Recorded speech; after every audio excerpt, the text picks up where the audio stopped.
घृतेन वर्धयामसि बृहशोचाय विष्ठय बृहशोचाय विष्ठय। ॐ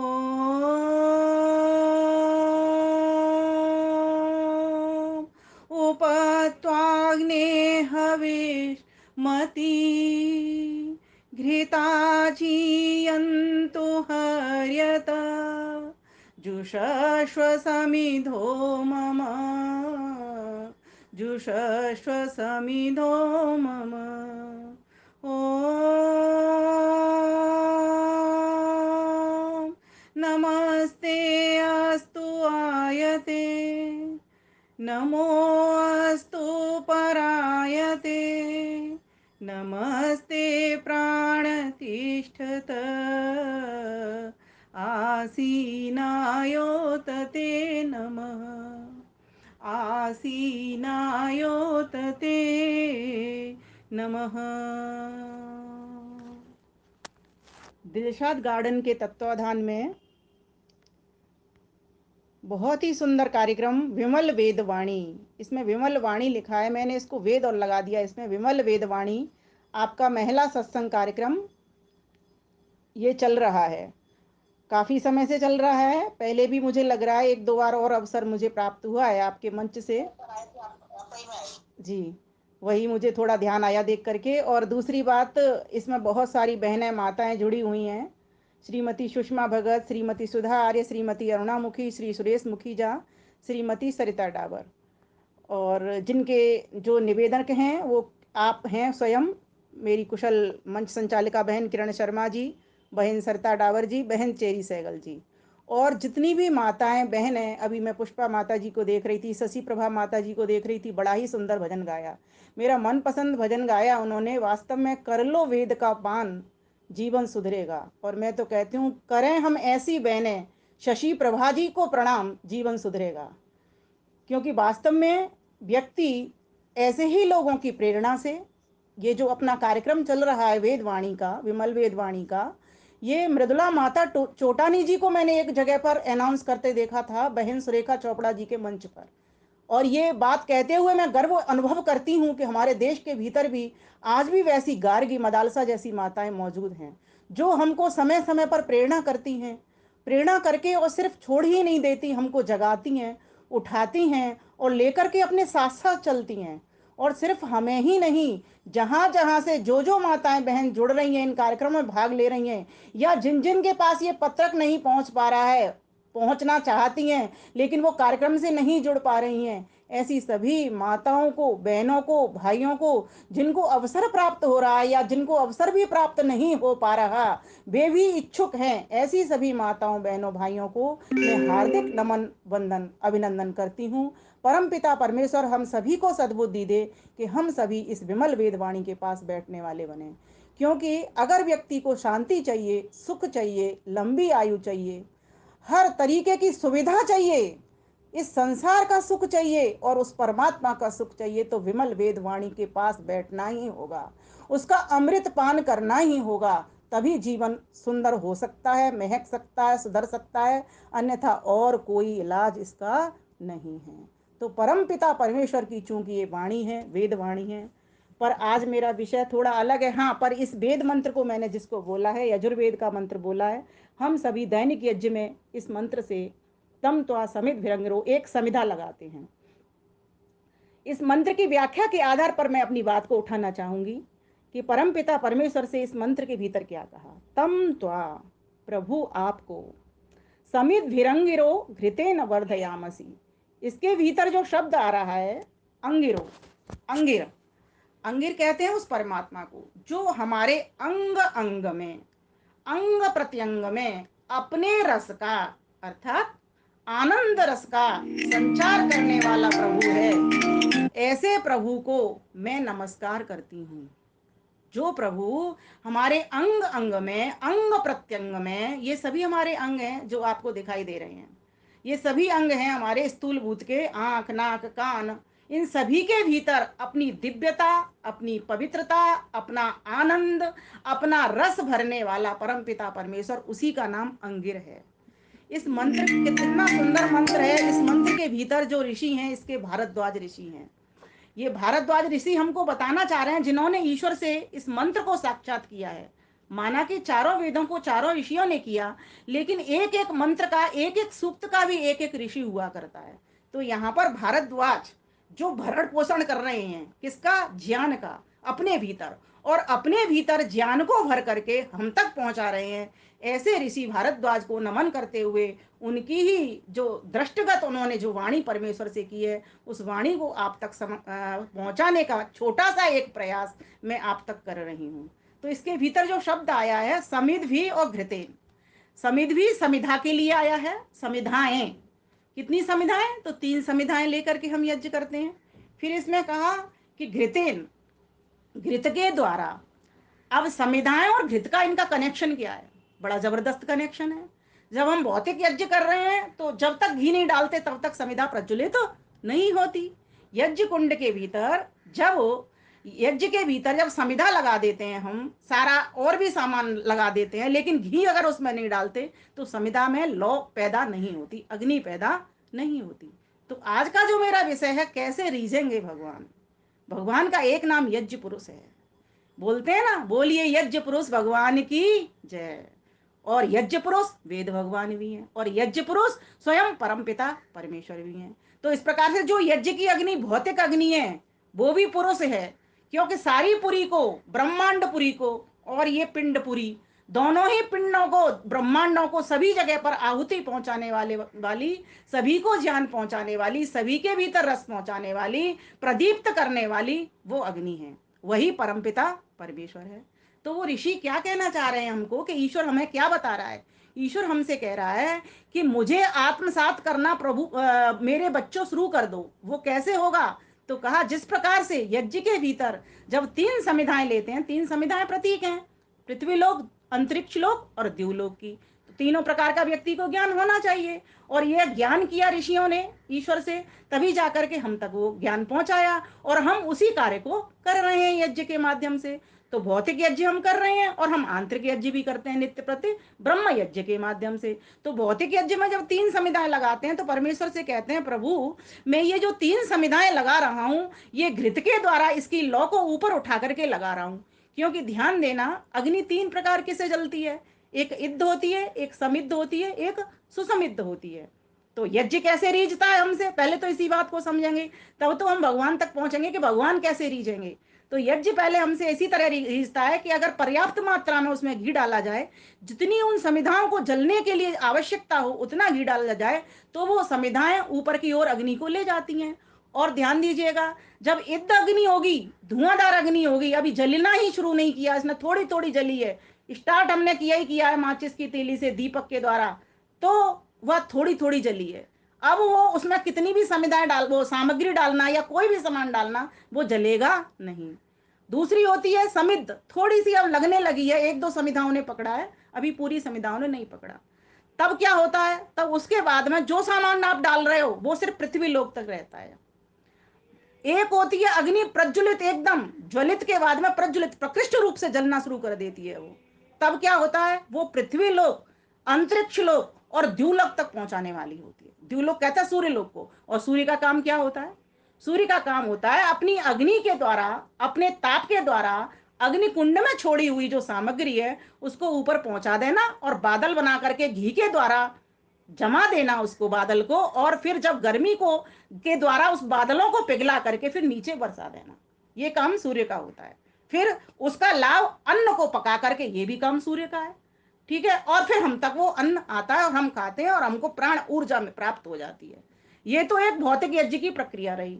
लेकिन हम जो बात अभी करना चाह रहे हैं, कैसे रीझेंगे भगवान, तो जब तक हमने इस ब्रह्मांड के यज्ञ की बात नहीं समझ लेते, तब तक हम पिंड के यज्ञ की बात नहीं कर सकते। तो अब आते हैं हम पिंड यज्ञ के भीतर। पिंड यज्ञ के भीतर एक होता है हमारा सूक्ष्म शरीर, एक होता है ये हमारा स्थूल शरीर। स्थूल शरीर को तो जो भौतिक यज्ञ किया, उससे ये भौतिक स्थूल तत्वों को लाभ प्राप्त हो गया। जैसे हमने अग्नि जलाई, वहां पर अग्नि की सुगंध चारों ओर फैली, महकदार, हमने हवा को सुंदर बना दिया, सुगंधित बना दिया, जल का लाभ भी ले लिया, ये सब भौतिक पदार्थों से भौतिक इंद्रियों को लाभ मिल गया। लेकिन अभी आंतरिक इंद्रियों को लाभ नहीं मिल रहा, हमको हमारी आत्मा को वो लाभ नहीं मिल रहा जो हमको मिलना चाहिए था। तो मंत्र के भीतर कितनी सुंदर बात कही है, क्योंकि हर एक वेद मंत्र के अर्थ दो प्रकार से किए जा सकते हैं, बल्कि इनका तीन प्रकार से भी अर्थ हो सकता है।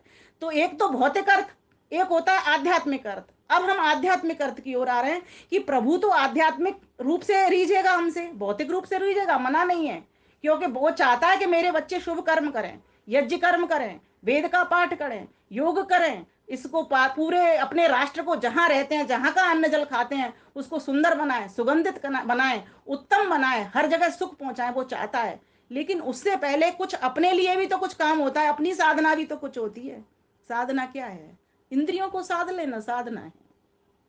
वो जो नियंत्रक परमेश्वर है वो कब प्राप्त होता है, कब रीझता है हमसे, कब उसके दर्शन होते हैं? तो कहा कि अपने भीतर यज्ञ करना शुरू करो। तो वहां पर अग्नि क्या, कौन सी अग्नि होंगी? जो तीन समिधाएं, तो वहां पर वो ज्ञानाग्नि होंगी, ज्ञान की होंगी। एक ज्ञान का थोड़ा थोड़ा ज्ञान, अभी हमने देखी है कोई वस्तु, जैसे ये कलम है, ठीक है, उसके बाद हमने निरीक्षण किया इस कलम में से स्याही कैसे निकल रही है, दूसरा निरीक्षण थोड़ा सा सूक्ष्म हुए। उसके बाद में ये पेन जो है इसका आधार क्या है, इसका स्वरूप क्या है, किस मटेरियल से बना है, ये बिल्कुल आंतरिक, इसके परम सूक्ष्म भाग की ओर हम चले गए। तो ऐसे इसी प्रकार से उस ज्ञान को हमको इतने लौ तक पहुंचाना है, ना तो इध रहने देना, ना समिद्ध रहने देना, उसको हमको सुसमिद्ध कर देना है, उत्तम समिधा वाला कर देना है उसको हमको। तब जाकर के वो परमेश्वर हमको प्राप्त होंगे, वो हमसे रीझेंगे कि मेरा जो बच्चा, जिस उद्देश्य के लिए मैंने मानव का चोला पहनाया, ध्यान देना, ये जो पशु पक्षियों के चोले को तो सारे लाभ दिए हैं उसने, हमको भी दिए हैं, लेकिन स्वयं से लेने वाला जो लाभ है वो मनुष्य की ही औकात है। मनुष्य ही यज्ञ कर सकता है, मनुष्य ही आंतरिक साधना कर सकता है, मनुष्य ही ब्रह्म यज्ञ कर सकता है, मनुष्य ही परमेश्वर से मिल सकता है। यही एकमात्र गाड़ी है, जैसे हवाई जहाज में बैठ करके विदेश की यात्रा होती है, साइकिल पर बैठ करके नहीं हो सकती, उसी प्रकार से ये एक ऐसा हवाई जहाज है, इसमें बैठ करके ही उस परम पिता परमेश्वर के दर्शन हो सकेंगे। तो मैं अपनी बात को यहां से अब प्रारंभ कर रही हूं आपके लिए कि हम सभी आंतरिक यज्ञ की ओर ध्यान देने वाले बने। सुबह हो शाम हो, दोनों वक्त हम उसके ध्यान में बैठना शुरू करें। अब प्रश्न ये आता है कि उसका ध्यान करें तो करें कैसे, वो दिखता तो हमको है नहीं ईश्वर। वो देखो किसी चीज का कब ध्यान जाता है, मैंने पेन देखा है, मैंने ये मोबाइल देखा है, तो मेरा ध्यान जा रहा है उसकी ओर, बार बार ध्यान जाएगा, स्वप्न में भी जाएगा, जागृत अवस्था में भी जाएगा, है ना, जाएगा। लेकिन जो चीज हमने देखी ही नहीं है उसका ध्यान कैसे जाएगा? तो देखिए, एक होता है प्रत्यक्ष प्रमाण, एक होता है अनुमान प्रमाण। तो उसका अनुमान से जाएगा, कैसे जाएगा? ये संसार को देखो, क्या इस पहाड़ को जो दिखाई दे रहा है इतना ऊंचा है, एवरेस्ट की चोटी को, इसको कोई मनुष्य बना सकता है? तो उत्तर होगा नहीं बना सकता। अच्छा चलिए वहां छोड़ दीजिए, अपनी आंखों की इन बिन्नियों को देखिए, क्या कोई ऐसी बिन्नी बना सकता है? नहीं बना सकता। अच्छा चलिए उसको भी छोड़ दो, अपने प्राणों को देखिए, ये चल रहे हैं, आ रहे हैं, जा रहे हैं, एक सिस्टम के तहत, एक व्यवस्था के तहत चल रहे हैं। कौन चला रहा है इनको, कौन गति दे रहा है? ये शरीर तो हम सब ने जान लिया शब्द प्रमाण से कि ये तो जड़ है, चल सकता नहीं। कौन चला रहा है, कौन भर रहा है इनमें शक्ति, इनमें गति कौन दे रहा है? चलिए यहां तो हम मान लेते हैं कि हमारी आत्मा है इसीलिए ये शरीर चल रहा है, आत्मा सोचती है उस तरीके से हाथ और पैर ये उठना शुरू कर देते हैं।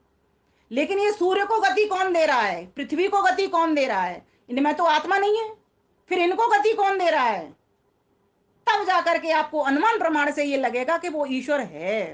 तब जाकर के आप ईश्वर को अंतर मन में ध्यान कर पाओगे कि वो एक ऐसी शक्ति है जो सब जगह पर गति करा रही है, वो सब जगह पर गति करा रही है। कोई एक ऐसी शक्ति है जो सिर्फ एक स्थान पर नहीं रहती, सब जगह पर वो विराजमान रहती है। कोई ऐसी शक्ति है जो सब से अधिक शक्तिशाली है, सर्वशक्तिमान है। तब जाकर के आप उसका ध्यान लगाओगे। ईश्वर का ध्यान कैसे लगाओगे? मैं तो कई बार ऐसे सोचती हूँ कि लोग मेरे को यही प्रश्न किया करते हैं, हमारा ध्यान इसलिए नहीं टिकता, हमने उसको देखा नहीं। मैंने कहा देखा मैंने भी नहीं है, प्रत्यक्ष मेरा भी नहीं हुआ है, लेकिन अनुमान मेरा हो रहा है। शब्द मैं पढ़ रही हूं, इसीलिए ये वेद वाणी की बार बार बात कही जा रही है, ये शब्द प्रमाण है। वेद और वेद के अनुकूल जितने भी ग्रंथ हैं, दर्शन कहता है आप्तोपदेश शब्द, आप्तों के जितने भी वचन हैं वे सभी शब्द प्रमाण के अंतर्गत आते हैं। तो अगर आपने प्रत्यक्ष नहीं किया, आप अनुमान कर रहे हो और शब्द प्रमाण के द्वारा देख रहे हो, तब भी आप उस ईश्वर का प्रत्यक्ष कर सकते हो। प्रत्यक्ष आगे की स्थिति है, शब्द प्रमाण पहली स्थिति है, अनुमान प्रमाण पहली स्थिति है, लेकिन प्रत्यक्ष करना यह बाद की स्थिति है। जैसे आपको किसी ने कह दिया, आपने पेन देखा नहीं है, आपने कहा पेन ऐसा होता है, उसमें स्याही होती है, जब ऐसे हाथों से चलाते हैं, उंगलियों से चलाते हैं तो वो लिखता जाता है। मान लीजिए आपने देखा नहीं है पहले कभी, तो पहली स्थिति में तो ये ज्ञान विवेक ही होगा ना कि पेन ऐसा होता है जो लिखने का काम करता है। मैं जो लिखूंगी डायरी में, तो उस लिखने का काम वो परमेश्वर हाथ करेंगे, है ना। तो पहले तो यही ज्ञान होगा ना, उसके बाद में अनुमान के बाद में प्रत्यक्ष होगा। फिर आपको सामने पेन आ जाता है, फिर कोई आप किसी को लिखते हुए देखते हो तो आप प्रत्यक्ष करते हो, हाँ ये जो मैंने अनुमान किया था वो सही बात थी।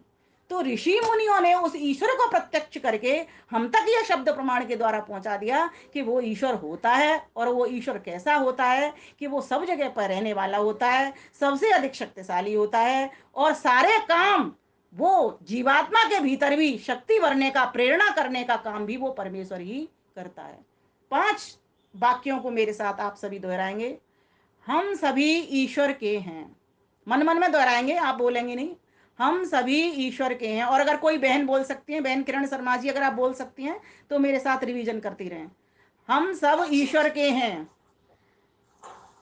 हम सब ईश्वर के, ईश्वर हमारे हैं, ईश्वर हमारे में है, हम जो भी काम करते हैं हम जो भी कार्य करते हैं, ईश्वर की दी हुई, आवाज कुछ कम आ रही है थोड़ा सा, ईश्वर की दी हुई शक्ति से, बुद्धि से। और के बोलने से आवाज कम आती है। मिमले जी आप अकेले ही बोलिए, किरण जी आप बंद कर दीजिए। ठीक है मिमले जी आप अकेले बोलिए, आवाज कम आ रही है। जी, कोई बात नहीं, मैं अकेला ही बोलती हूँ। ईश्वर की शक्ति से, बुद्धि से, दिए हुए प्राणों से, मन से, इंद्रियों से ही हम काम कर पाते हैं। कोई भी उपभोग करते हैं, ईश्वर के दिए हुए ही धन के द्वारा हम उपभोग कर पा सकते हैं।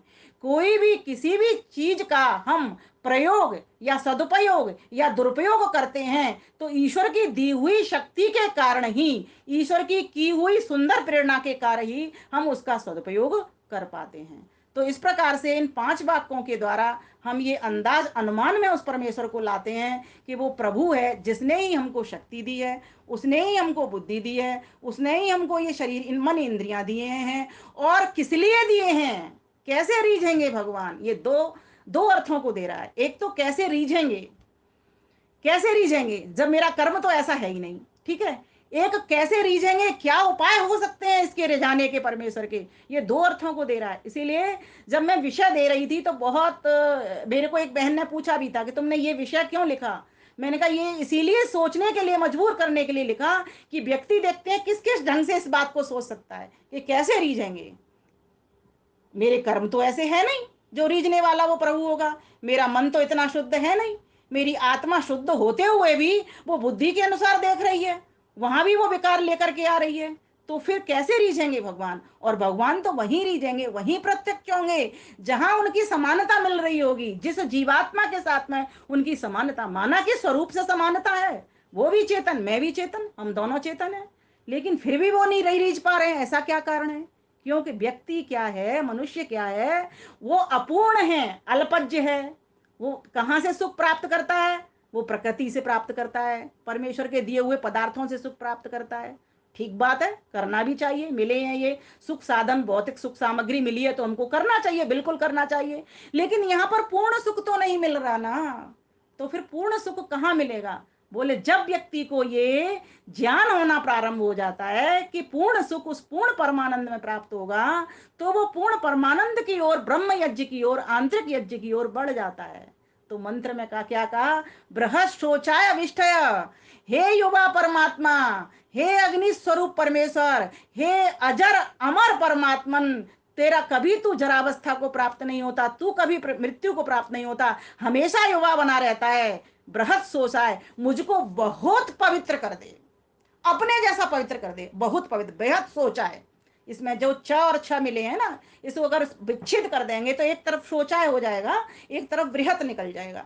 तो मुझे बहुत पवित्र कर दे, इतना पवित्र कर दे, जैसे जब हम भौतिक यज्ञ करते हैं तो भौतिक यज्ञ में जो समिधा और घी डाले जाते हैं, उसमें से जो समिधाओं के ऊपर चढ़ा हुआ मल है वो जल करके क्षरण उसका हो जाता है। किसके द्वारा? घृतेन, घृत के द्वारा। इसी प्रकार से हे परम पिता परमेश्वर, मेरे भीतर से भी अशुद्धियों का क्षरण हो जाए। काय इंद्रिय सिद्धि ही अशुद्धि क्षयात तपसः, ये योग दर्शन साधन पाद में कहता है कि व्यक्ति जब तपस्वी बनता है तो किस प्रकार से बनता है। जैसे अग्नि के भीतर जब सोना डाल देते हैं तो वो तप तप करके आभूषण बन जाता है, कुंदन बन जाता है। ठीक इसी प्रकार से जब व्यक्ति अपने इस मन के रूप, मन के अर्थात मन के साथ साथ में जो हमारा पूरा सूक्ष्म शरीर है, 5 प्राण, 5 ज्ञानेंद्रियों का और 5 सूक्ष्म भूतों का, अर्थात रूप रस गंध स्पर्श शब्द मन और बुद्धि, इन 17 तत्वों का जब ये सूक्ष्म शरीर है, इसके भीतर में जब यज्ञ किया जाता है तो ये क्या करती हैं ज्ञानेंद्रियां, ये क्या करती हैं ये प्राणेंद्रियां, ये क्या करती हैं, ये ईश्वर की ओर बढ़ाने वाली हो जाती हैं। जैसे एक रानी मक्खी के पीछे सारी मक्खियां चली आती हैं और शहद के छत्ते के पास पहुंच जाती हैं।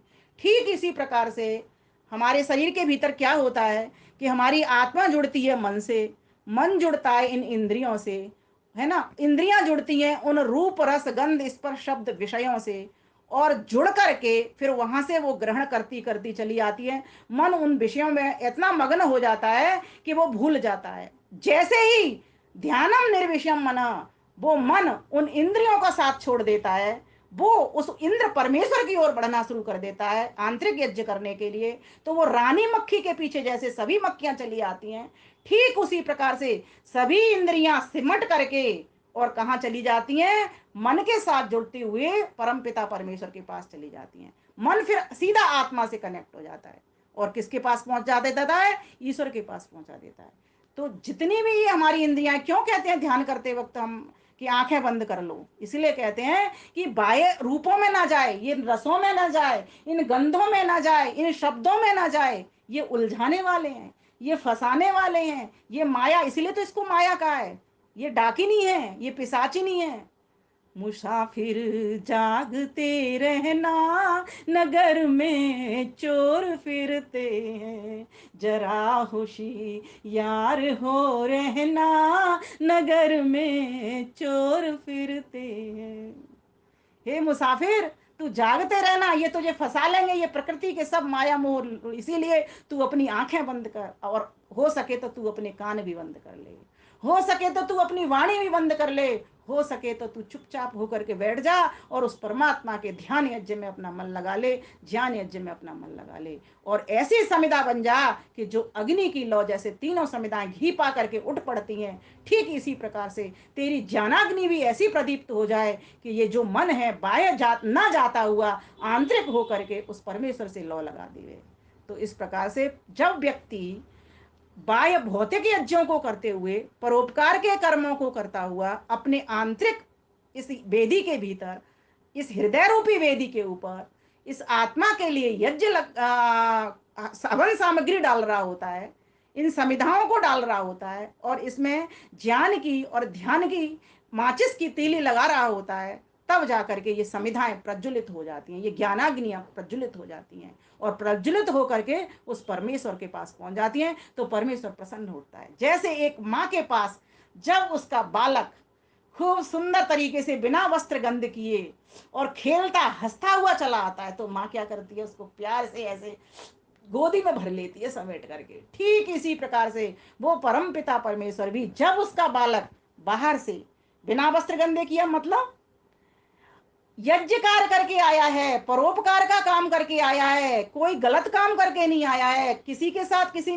झूठ नहीं बोला उसने, किसी की कोई हिंसा नहीं की, किसी की कोई चोरी नहीं की, बल्कि शुभ शुभ काम करके आया है, निष्काम कर्म करके आया है, कोई इतने बढ़िया काम करके आया है कि माँ शाबाशी देने के लिए तैयार हो जाती है और अपने बच्चे को आंचल में ले लेती है। ठीक इसी प्रकार से जब उसका बालक पांचों यज्ञों को करते हुए, यज्ञ मतलब परोपकार, देव पूजा संगति करण दान, इनको करते हुए और उस अंतरिक यज्ञ के भीतर में प्रतिष्ठित हो जाता है करने के लिए, तो उसकी जगत जननी माँ भी उसको अपने आंचल में भर लेती है और ऐसे प्रसन्न हो जाती है जैसे एक माँ अपने बालक को इन कामों को करते हुए देख करके और आने पर खुश हो जाती है, प्रसन्न हो जाती है। आपने देखा होगा घरों के भीतर जब कोई बच्चा एक छोटी सी भी इनाम ले आता है, किसी प्रतियोगिता में जीत करके आ जाता है, तो उसकी माँ कितनी खुश हो जाती है। कितनी जगह पर तो जा जा करके कहती है, पड़ोसियों को बताती है, रिश्तेदारों को बताती है, और सबर इतना नहीं होता फोन करके बताती है कि मेरा बालक तो ये इनाम जीत करके लाया, उसने ये कंपटीशन में भाग लिया, जीत गई। सोचो उस जगत जननी माँ के पास जब बालक इस तरीके से परोपकार के कामों को करते हुए, चारों तरफ वेद यज्ञ वेदों का पाठ करते हुए, वह मृदुला माता जी, चारों तरफ तुमने वेद पाठ फैला दिया, ये ईश्वर का काम कर दिया। उसने कहा था प्रचोदयंताम, तूने उसकी आवाज सुन ली। वाह सरला वर्मा जी, तुमने प्रथम शुरुआत कर दी। और वाह किरण शर्मा जी, तुमने उस अग्नि की लौ को बुझने नहीं दिया, अपने पास तुमने ले लिया और आगे आगे बढ़ाने का प्रयास कर रही हो। मुझ तक भी वो अग्नि पहुंचाई जिससे मुझे भी ये शुभ अवसर प्राप्त हुआ, मैं भी आपके मंच पर पहुंच पाई। परमपिता परमेश्वर को कोटिशय नमन करिए, बार बार शब्द निकालिए उसके लिए, प्रभु तूने अगर ये जो मुझको ज्ञान नहीं दिया होता। और देखिए हम लोग ज्ञान देते हैं, कोरा ज्ञान देते हैं, वो ईश्वर यज्ञ करते हुए ज्ञान दे रहा है, स्वयं पहले यज्ञ कर रहा है, अर्थात अपने आदर्श छोड़ रहा है। उसको देखो, सुबह होता नहीं उससे पहले वो सूरज को उगा देता है, रात शुरू होती नहीं उससे पहले वो चंद्रमा की छटा बखेर लाता है, बालक होता नहीं उससे पहले माँ के आंचल में वो दूध भर लाता है, इतना दूध भर के लाता है। कहते हैं एक माँ का आंचल जब बालक पीता है तो 2.5 किलो दूध पी जाता है। सारी माता यहाँ पर बैठी हुई हैं, अनुभव की हुई। इतना दूध, इतनी बड़ी फैक्ट्री वो कैसे लगा देता है, इतनी बड़ी मदर डेयरी वो कैसे तैयार कर देता है। और एक मनुष्य नहीं, सभी पशु पक्षियों के भीतर यही हो रहा है, सबकी संतान है और ये सभी के पेट भरे जा रहे हैं। कौन है वो परमपिता परमेश्वर तुमको ज्ञान करा रहा है। जब प्रथम बालक हुआ था, एक माँ प्रथम बनी थी, तब उसने जब दुग्धपान माँ का किया था, उस बालक ने, उसको कितने आनंद की अनुभूति हुई, कितनी उसको तृप्ति हुई। तो जो वो पूर्ण तृप्ति उसको हुई, वो पूर्ण तृप्ति उस परमपिता परमेश्वर की ओर से हुई। ऐसे परमपिता परमेश्वर को कैसे रिझाएं, बस इसी तरह से रिझाएं। उसके कोई ना कोई एक काम अपनी यथाशक्ति, यथा वर्ण अनुसार, यथा आश्रम अनुसार हाथ में ले लीजिए। आप जिस वर्ण के हो, ब्राह्मण हो, क्षत्रिय हो, वैश्य हो, शूद्र हो, जो जो आपके भीतर योग्यता है, पढ़ाने की योग्यता है तो पढ़ाने का कर्म हाथ में ले लो। पढ़ने की योग्यता है तो स्वयं पढ़ने का, स्वयं स्वाध्याय यज्ञ करना प्रारंभ कर दो। मैं तो कहती हूँ वैसे तो दोनों बातों का विधान है, जो तुम उन्नति अपनी करना चाहते हो तो दूसरों की भी उन्नति करते चलो। और अगर आपके भीतर क्षत्रिय की योग्यता है, रक्षा करने के का वर्ण है आपका, तो रक्षा करना प्रारंभ कर दे दो। परिवार से शुरू करके समाज तक बढ़िए, समाज से राष्ट्र तक बढ़िए, राष्ट्र से विश्व तक बढ़िए। अगर आपके भीतर वैश्य की वर्ण की योग्यता है तो आप पेट भरने के लिए सब अपने द्वार खोल दीजिए, अपने धन के भंडारे खोल दीजिए, दान करना प्रारंभ कर दीजिए। आप आनंद कहीं दूर नहीं, आनंद आपके पास है। आनंद आपके हृदय की भीतर की कोठरी में पूरी तरीके से कैसे भरा हुआ है। वेद कितने सुंदर स्वर्ग की कामना करता है। हम तो कहते हैं स्वर्ग सिर्फ घर के भीतर होता है, स्वर्ग तो इसके भीतर भी है। हृदय नगरी हमारी पूरी स्वर्ग से आच्छादित भरी हुई है। अष्टा चक्रा नवद्वारा, 8 चक्र हैं, 9 द्वार हैं, देवानाम पूरा अयोध्या। अयोध्या युद्ध अर्थात इसको कोई जीत ना सके, ऐसी ये अयोध्या नगरी है। इसमें जो प्राण है वो सेवक बनकर के विचर रहे हैं, चल रहे हैं, लगातार चल रहे हैं, निष्काम कर्म करते हुए चल रहे हैं। कोई कामना नहीं उनकी अपने लिए, बस चले रहे हैं, चरई बहती चरई बहती। तस्याम हिरण्मय कोश स्वर्गो ज्योतिषाव्रतः। और ऐसा स्वर्ग जो ज्योति से भरपूर होकर के इस हृदय के भीतर भरा हुआ है, वहीं पर उसी हृदय के भीतर वो परमपिता परमेश्वर का आनंद प्राप्त होता है, वो स्वयं प्राप्त हो जाते हैं। हमने मन को नहीं सजाया, ओ हमने मन को नहीं सजाया, कैसे रीझेंगे भगवान मन को सुंदर नहीं बनाया, मन को सुंदर नहीं बनाया, कैसे रीझेंगे भगवान हमने मन को नहीं सजाया, मन को दर्पण नहीं बनाया, कैसे दिखेंगे भगवान हमने मन को नहीं सजाया, हमने मन को नहीं सजाया। काम क्रोध का बुन करताना, काम क्रोध का बुन करताना, राग द्वेष का पहना बाना, राग द्वेष का पहना बाना। जीवन दौड़ धूप में गवाया, भर कर अहंकार और शान। जीवन दौड़ धूप में गवाया, भर कर अहंकार और शान। हमने मन को नहीं सजाया, कैसे पाएंगे भगवान। हमने मन को दर्पण नहीं बनाया, कैसे दिखेंगे भगवान, कैसे रीझेंगे भगवान। कर कर हमने खूब लड़ाई, कर कर हमने खूब लड़ाई, मन पर मल की परत चढ़ाई, मन पर मल की परत चढ़ाई। जान का साबुन नहीं लगाया, कैसे छुटेंगे दाग मसान। जान का साबुन नहीं लगाया, कैसे छुटेंगे दाग मसान। हमने मन को नहीं सजाया, कैसे रीझेंगे भगवान। मन को दर्पण नहीं बनाया, कैसे दिखेंगे भगवान, कैसे दिखेंगे भगवान। मल, विक्षेप और आवरण। अगर एक शीशे के ऊपर कुछ गंदगी लग जाए तो चेहरा दिखाई नहीं देता। अगर शीशा चटक जाए तो भी उसमें चेहरे बहुत सारे दिखाई देते हैं, एकदम क्लियर स्पष्ट चेहरा नहीं दिखाता। और अगर उस शीशे के ऊपर एक कर्टेन डाल दिया जाए, एक पर्दा डाल दिया जाए, तो भी अपना चेहरा उसमें दिखाई नहीं देता। ये राग द्वेष के, काम क्रोध के इतने अधिक अंबार ये हमने अपने मन के भीतर, मन के ऊपर, उसमें पारदर्शिता रहने ही नहीं दी। सारा की सारा एकदम ऐसे चौक कर दिया, जैसे कहीं किसी का रास्ता जाम हो जाता है ना, तो वहां से निकल नहीं पाता। ठीक इसी प्रकार से वो एक इतनी मोटी दीवार आ गई है। अब इस मोटी सी दीवार में से कैसे वो परमात्मा दिखेगा? नहीं दिखेगा। और दिखना किससे है? मने मनुष्याणाम कारणम बंध मोक्षयो। ये मन ही है, ये मन की शक्ति है तो जड़ कहने को, लेकिन मन के द्वारा ही हमारा बंधन होता है, मन के कारण ही हमारा मोक्ष होता है। ये महाभारत में कहा है इस बात को। मन के द्वारा ही हम इस शरीर में आए हैं, मनुष्य का चोला मिला है। हम चाहते थे कि मनुष्य का चोला मिलता है 50% अगर शुभ कर्म होते हैं तो मनुष्य का चोला गरीब घर में मिल जाता है। 50% से अधिक कर्म शुभ कर्म होते हैं, पुण्य कर्म होते हैं, तो मनुष्य का अच्छे घर में, अच्छे माता पिता के घर में जन्म मिल जाता है। ये हमने जानी थी ये बात, तो जाकर के हमने शुभ कर्म किए और मनुष्य का चोला। ये किसके कारण बने? मनुष्य तो कहलाते ही मन के कारण हैं। मत्वा कर्माणि सीवति। और ये मनुष्य मन के कारण ही मनन कर रहा है, मन का स्वभाव है। जब आप रात्रि को शिव संकल्प सूक्त पढ़ते हो ना, तो ये मन को यक्ष कहा गया है। आपने यक्ष युधिष्ठिर संवाद पढ़ा होगा।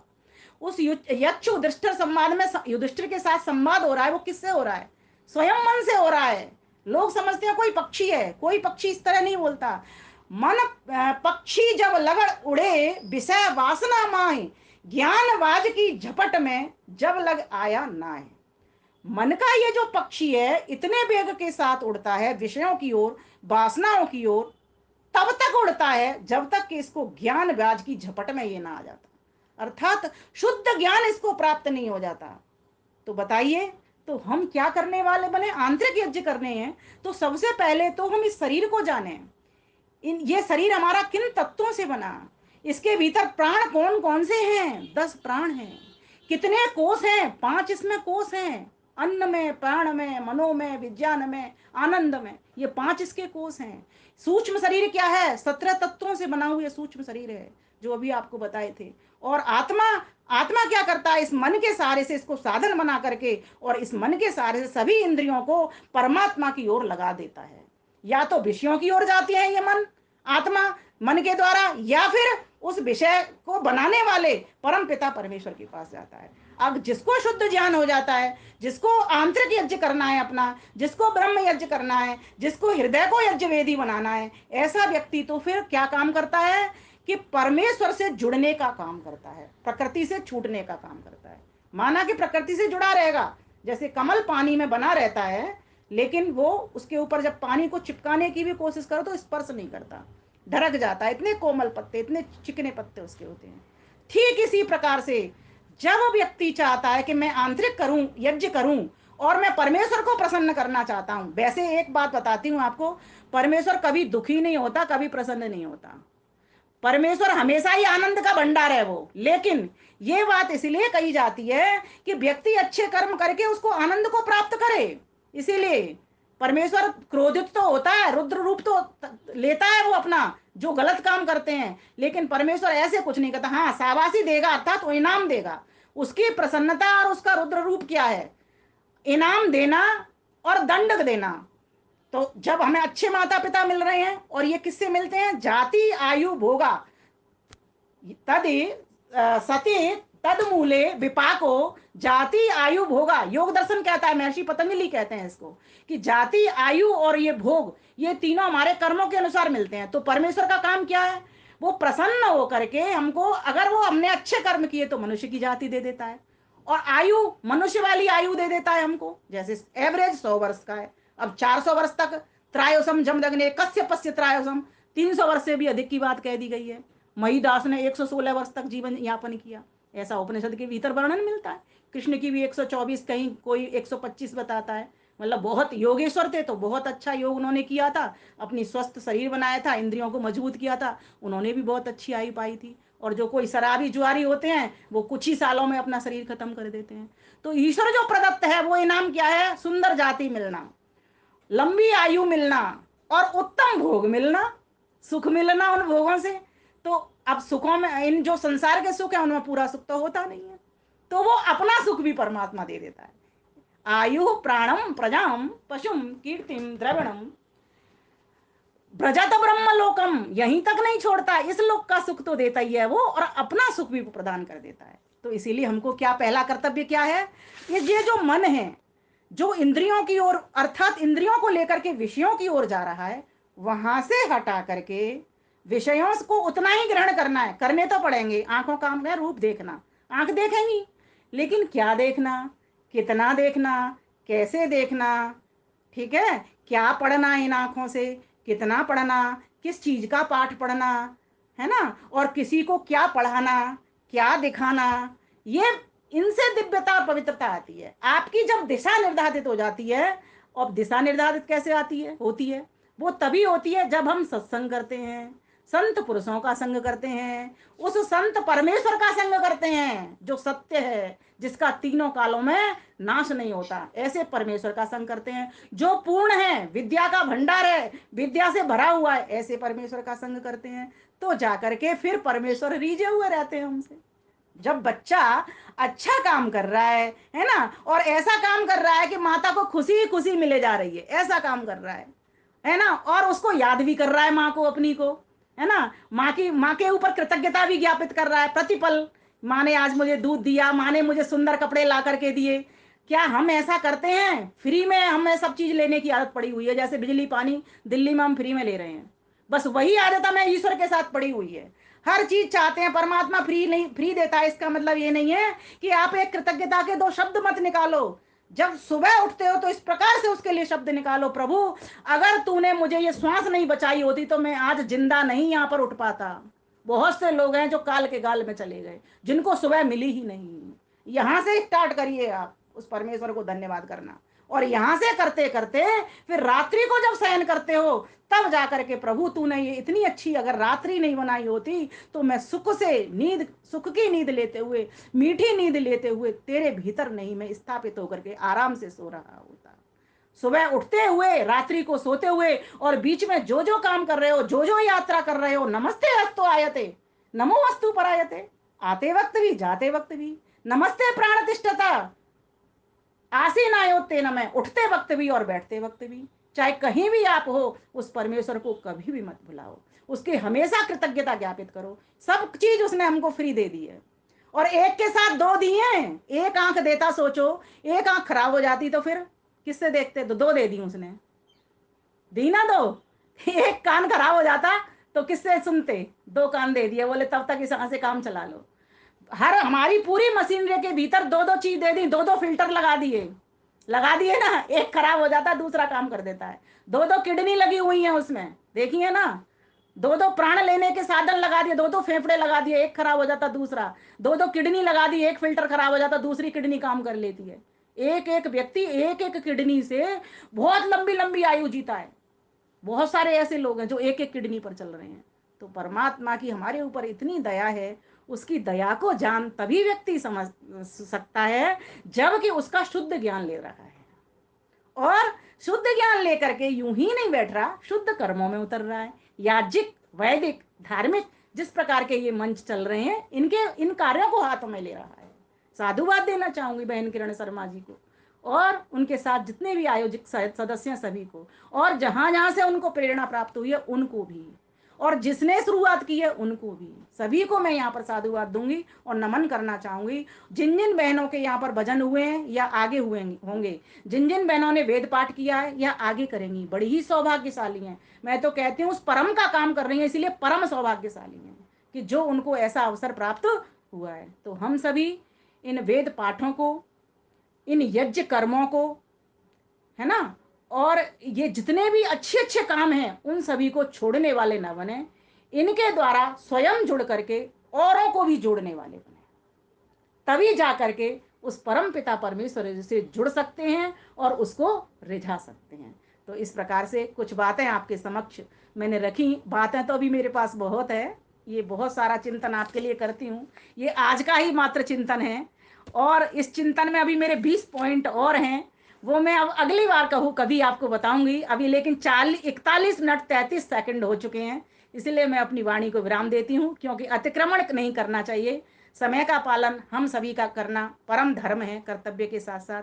इसीलिए आप भगवान से प्रार्थना आप सभी के लिए करना चाहूंगी, परमात्मा हम सभी को ऐसी सुमति दे, इस वैदिक संस्कृति से जोड़े रखे, जिससे कि हम, हे प्रभु, तेरा गुणगान करते हुए, अपने इस मानव के चोले को सार्थक करते हुए तेरी गोद को पाने के अधिकारी बन सकें।